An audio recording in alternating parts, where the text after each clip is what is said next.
Rashi, Pasuk Dalid, says they were told to travel back towards to Paro.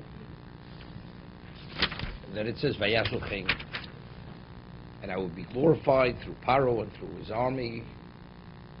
Yodum Mitzrayim Kini Hashem. Yasu Chen. So Rashi says, what's Yasu Chen? Lagin Shvochen, to speak their praiseworthiness. Sheshamu L'Kol Moshe, that they heeded his words. V'lo'omru hech niskarvel rotvenu. Anu tzrichen l'broach. They didn't say, how could we get close to those who pursuing us? We have to flee. L'omru ein lonu elo divri ben Amram. We followed ben Amram. So last year we pointed out, usually whenever Moshe is referred to as ben Amram, it's always in a pejorative. The answer is, again, sometimes one person, because of the familiarity, the closeness, you say, we rely on ben Amram. No? It's that kind of thing, but okay.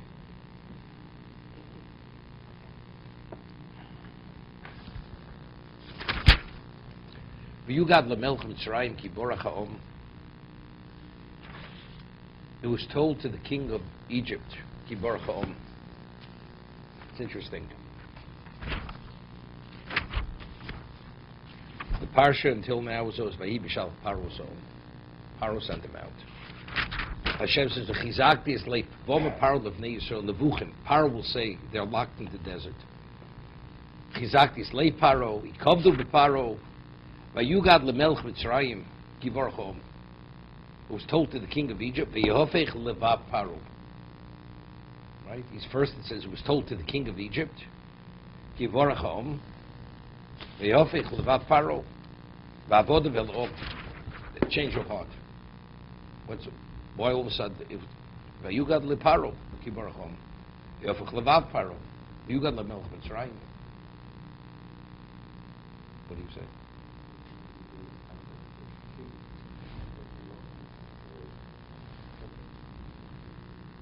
Okay.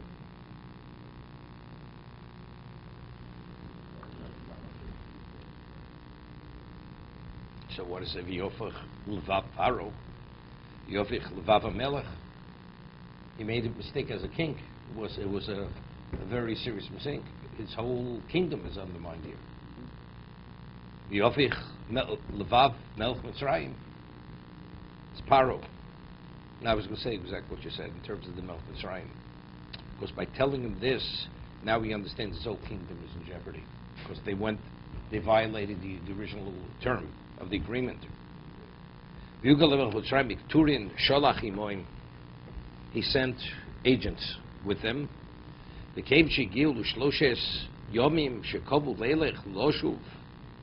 was a 3-day limit, which originally was set, and they were supposed to return. They're going beyond the 3-day limit. Bovi Gidl Paro B'Yom Revi, said he told Paro on the 4th day. Ubachamishi ubashishi rodfa achreim. They pursued him on the 5th and 6th. V'leil shvi yord aliyam. And on the evening of the 7th, they went into the sea. B'shachris amru shiro. In the morning they said shiro. Klal Yisrael said shiro. Uyom shvi shel Pesach. The 7th day of Pesach. Kachonu korid ashir b'yom hashvi. Therefore we say the shiro on the 7th day of Pesach, to commemorate what happened on the 7th day of Pesach.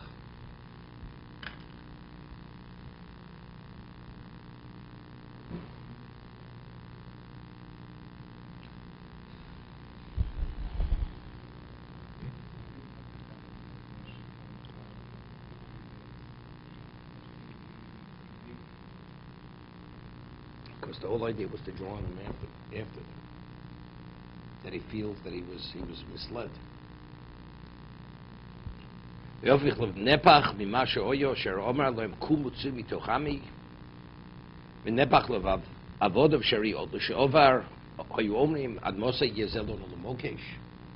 is this going to be a pitfall? Now they had to change their mind. Now they're pursuing the Jews.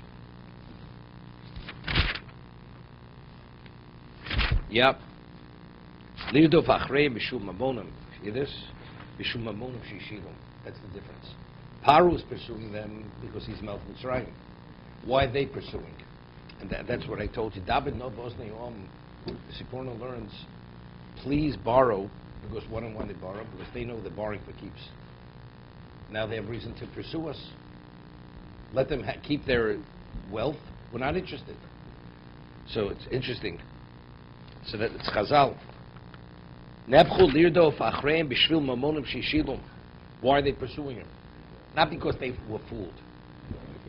In terms, because you've taken it, what's most precious, our valuables you took.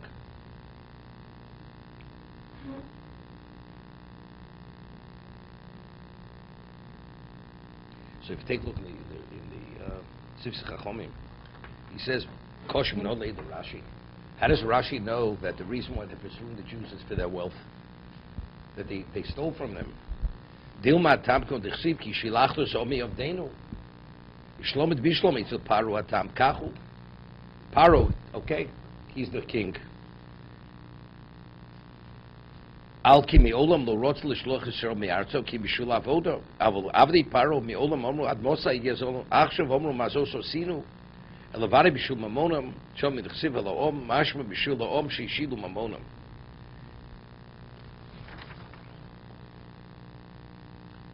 The way the Orach Chaim HaKodesh learns, it doesn't say Yugal HaMelech, Ki Borach Yisrael. It doesn't say because the Jews fled.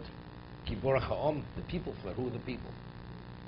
Right? So he explains the people that he sent along to guarantee that they're coming back, because he told them that if you don't make sure they come back, you're going to assume their workload. You're going to become the slaves.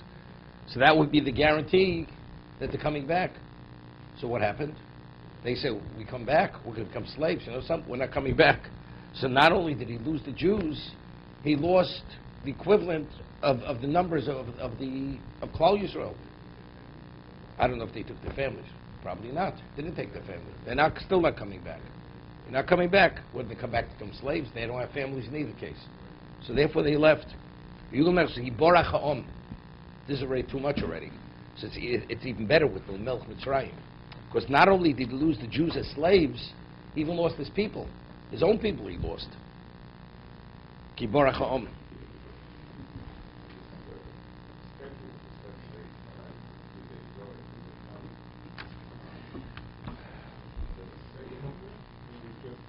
No, because it says on the seventh day, that's when they...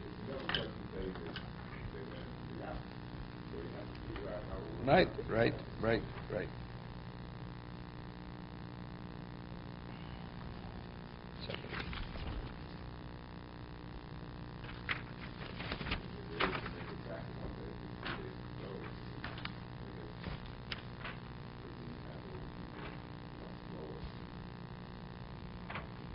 The Yesur Esrichlo V'samol Kechimo. He hitched his chariot and he took his people with him.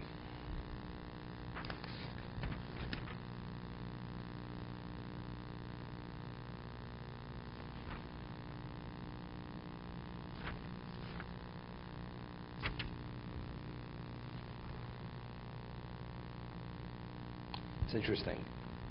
When it says in the Pasuk, it says, V'yofich lavav paro v'avodov elom. Who is avodov? Avodov are not the masses. Avodov are those who are that's his inner circle. That's his close people.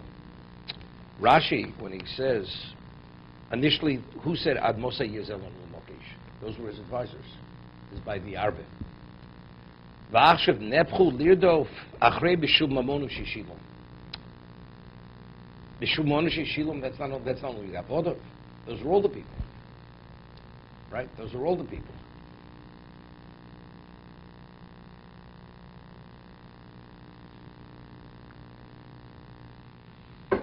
Mm-hmm.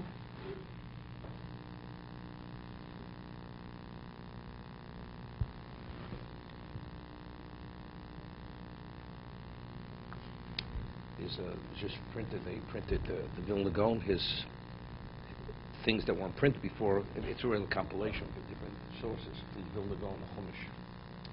So he asked a question: how do we know that if a Jew's ox gores a non-Jew's ox, how do we know that there's no financial liability? Because it says Kigach Shor Eshorei Ehu, right? the ox gore the ox of his fellow. So the Gemara says Re'eu means your fellow Jew and not the non-Jew. That's how we know that if an ox of Jew gores a non-Jew's ox, there's no liability. Okay? So he asks, says in regard that originally when the Jews were told they should borrow me'es ru'usa. It's a me'es re'eu, me'es ru'usa, and it says over there smolos. They should borrow garments. So, but he asks, but re'eu, Jews. Re'eu, it's not, how could you refer to the Egyptian as re'eu? Right? So I was thinking, maybe because it's before Matan Torah, it's in Egypt, so it could be the fellow. The Pasuk of Yigach Shoris Ishre'eu, that's after Matan Torah. But Vilna Gaon says like this. Could you imagine the Jew going to his master and his clothing are tattered and torn, and he says, I'd like to borrow your golden vessel, your silver vessel. It looks at him like what? You're a beggar. Clothing are tattered. So what? But among the Jews, there were a wealthy class of slaves. You're going to ultimately borrow, but first you're going to borrow ish meis re'eu, ish meis rusa smolos, just a smolos. You're going to borrow garments that you should look like people of status, and then later, when it says klei chesem klei zov, you're going to borrow gold and silver vessels. So when you come, first you're going to borrow from your re'eu, the attire, and then afterwards you can go to the Egyptians and you can borrow the silver and gold vessels. That's where the Vilna Gaon learns. So I'm just saying, because here he says, it doesn't fit so well. So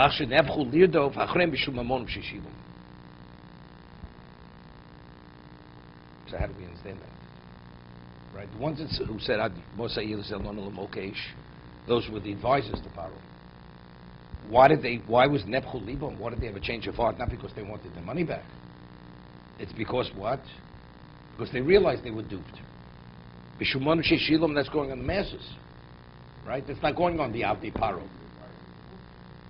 But that's the reason. So what? Bishumanu Sheshilam.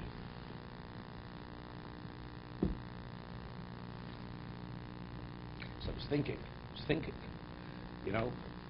what happens if the masses have no money? So who does the burden fall on the government? Right? So that's the reason why they had to change their heart. It wasn't only their wealth. The wealth of the country was taken. So if the country becomes impoverished, who does the burden come upon? So that's why not only did Paro encourage the people are followers follow the leader.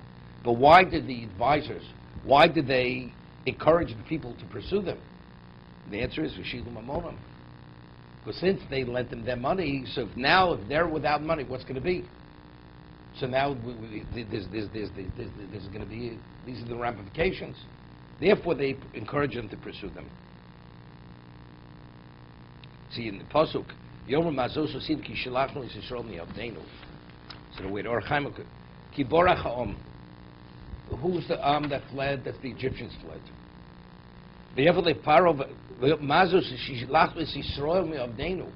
Why did we allow the Jews to stop working for us? Because not only did we, when we stopped that, we sent our people as guarantors. Now, not only did we lose them, we lost them all. We even lost the people.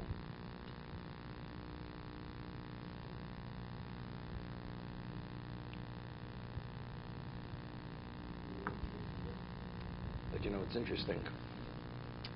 I always say, they speak about America being the Medina Shel Chesed. America is Medina Shel Chesed. There's never been a country that's been so kind to Jews. Materially speaking, equal rights. You can kill a person with a sword, you can burn him at the stake, and you can kill him with love. There's never been a time that there's been such a level of assimilation, like in America. So the Hashgacha worked it. It's true, it's Medina Shel Chesed, but what's the cost of that Chesed? That is less anti-Semitism. So Jews are disappearing. 75-80% assimilation rate. So they're not. At one time, a Jew knew he was a Jew because as much he wanted to be the non-Jew, Even when he converted, they wouldn't accept him. He was still labeled a Jew. But today, equal rights, everybody, we embrace you, okay? So it's interesting. Paro lost his people, but who caused the Egel? The Erev Rav. These are the Chevra. This is the group we're talking about. Paro may have lost his people, but what did it cost us? It cost us everything. We were nearly destroyed because of these people. The Erev Rav and These are the Om. This is the Om. this is the Erev Rav. This is according to the way the Or Chaim is learning. The way the Or Chaim and Kodesh is learning, the Erev Rav is the Om. Those are the people, the hundreds of thousands of them, left with the Jews. Where did they come from? So he sent them the day of the guarantors to guarantee they come back.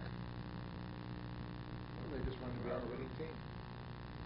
No, if you go like the Or Chaim, you'd have to learn they want to be on the winning team. They were sent specifically. Then we were stuck with them. But when you're stuck with people that initially are pagans, You're saying they're the ones who reported back after 3 days. no, the agents reported back. No, they were government agents. But they sent hundreds of thousands. How do you guarantee you can bring back millions of people? You can't send 50 people or 1,000 people. You have to send multitudes of people, of your people. That's the And they threaten them. You don't bring them back, you people are going to be the slaves. They say, no, if that's the case, we're not coming back. Because the Jews, there's no way we're going to get the Jews to come back. They're not coming back. We're not coming back if we're going to be the slaves. Because they're going to be the slaves.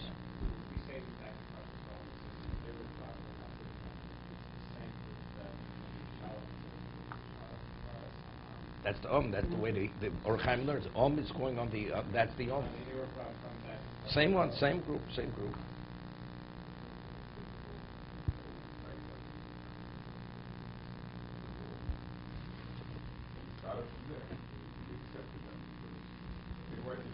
We didn't accept it. We didn't accept it. That was Moshe's decision. Hashem had a claim against Moshe. Right? It was Moshe's decision. Right? That's the way I learned, yeah.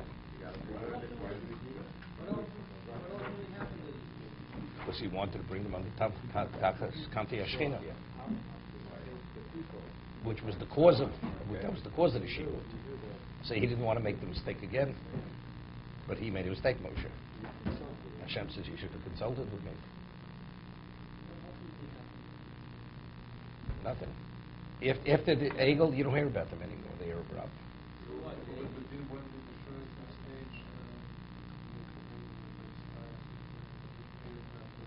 No, the Masolim.